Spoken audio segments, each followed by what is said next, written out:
మొన్న neat exam మంట కలిపేశారు. తర్వాత సిబిఎస్ఈ మంట కలిపేశారు.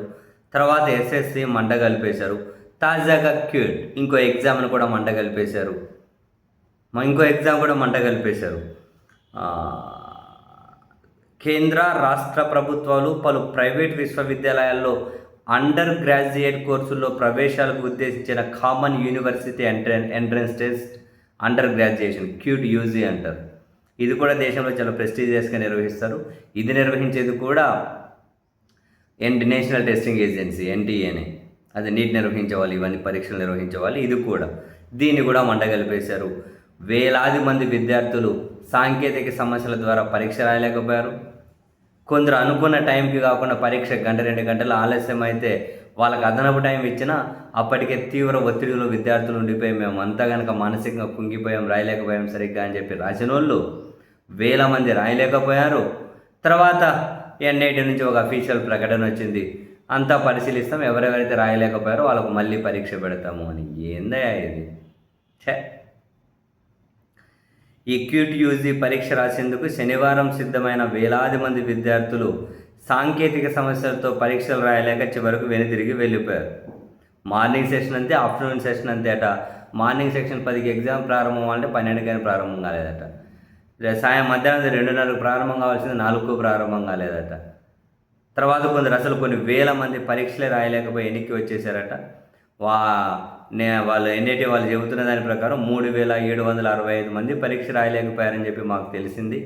వాళ్ళకు మళ్ళీ పరీక్ష పెడతామని చెప్పి అఫీషియల్గా ప్రకటించారట. అంటే వాళ్ళ ట్విట్టర్ ఖాతాలో పోస్ట్ చేశారు. మీకు ఇంకేమైనా సందేహాలు ఉంటే ఏదో నంబర్ పెట్టి దానికి కాల్ చేయాలట, ఏదో ఈమెయిల్ ఐడి ఇచ్చి దానికి పంపించండి, కొన్ని పొరపాట్లు జరిగాయి అని చెప్పి అంగీకరించి. ఏందా ఏం ఎగ్జామ్ చూసినా అంతేనా? బయట తల్లిదండ్రులు ఉంటారు కదా, లోపల ఎగ్జామ్ రాసేకపోయి లోపల వాళ్ళు రాస్తున్నారో లేదో తెలియదు. 10కి పోయిన వాళ్ళు 1 గంటకు వస్తారు కదా అంటే 2కి రాలే, 3కి రాలే, ఏం జరుగుతుందో తెలియట్లే. 2:30కు పోయిన వాళ్ళకి ఎగ్జామ్ 4కి స్టార్ట్ అయితే వాళ్ళు వచ్చేసరికి 6-7 బయటకు వచ్చి వాళ్ళు అంత లేట్ ఎందుకున్నారో బయట తల్లిదండ్రులు తెలియదు. పిచ్చెక్కిపోయిందట. అసలు బూతులు తిడుతూ ఉన్నారు. ఆ వీడియోలు చూస్తే బూతులు తిడుతున్నారు తల్లిదండ్రులు. గంటల లోపల ఉన్నా కనుక బయటకు వచ్చి మేము ఎగ్జామ్ రాయలేదని చెప్పి తల్లిదండ్రులకు చెప్పేసరికి వాళ్ళకు మంట రేగిపోయింది. ఎగ్జామ్ రాస్తున్నారో లేదో బయట వాళ్ళకి తెలియదు, రాయలేకుంటే అంతసేపు ఎందుకు కూర్చోబెట్టారో తెలియదు, ఎందుకు ఒక్క ఎగ్జామ్ కానీ సక్రమంగా నిర్వహించలేకపోతున్నారు అని వాళ్ళైతే విరుచుకుపడుతున్నారు. జాతీయ స్థాయిలో పరీక్ష ఇట్లే నిర్వహిస్తారా? వాళ్ళు లోపల పరీక్ష రాయట్లేదనే విషయం మాకు బయట ఒక్కరికి కానీ తెలియదు అని చెప్పి ఒక ఆమె తిడుతుంది. ఇంకొకరు సుదూరం నుంచి ఉదయం 6 గంటలకే పరీక్ష కేంద్రానికి వచ్చాం, తీరా చూస్తే 11 గంటలకైనా ఎగ్జామ్ మొదలే పెట్టలేదు, మేము అసలు ఎగ్జామే రాయించుకుని వెళ్ళిపోయామని చెప్పి ఇంకో నెటిజన్ అయితే ఒక పోస్ట్ పెట్టారు వరుస పెట్టి.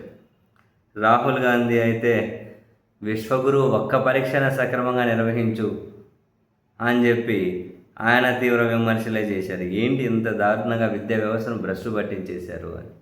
ఒక్కటన్నా నీట్ అంతే, సిబిఎస్ఈ అంతే, ఎస్ఎస్సి అంతే, ఇప్పుడు క్యూట్ యూజీ అంతే, ఒక్కటన్నా సక్రమంగా నిర్వహించొద్దా? అసలు హైలైట్ ఏందనుకున్నారు? ఇన్ని వైఫల్యాలు, ఇన్ని దారుణాలకు ఒక్కరు కూడా బాధ్యత వహించట్లేదు. ఇది ఇంకా హైలైట్, ఒక్కరు కూడా బాధ్యత వహించట్లేదు.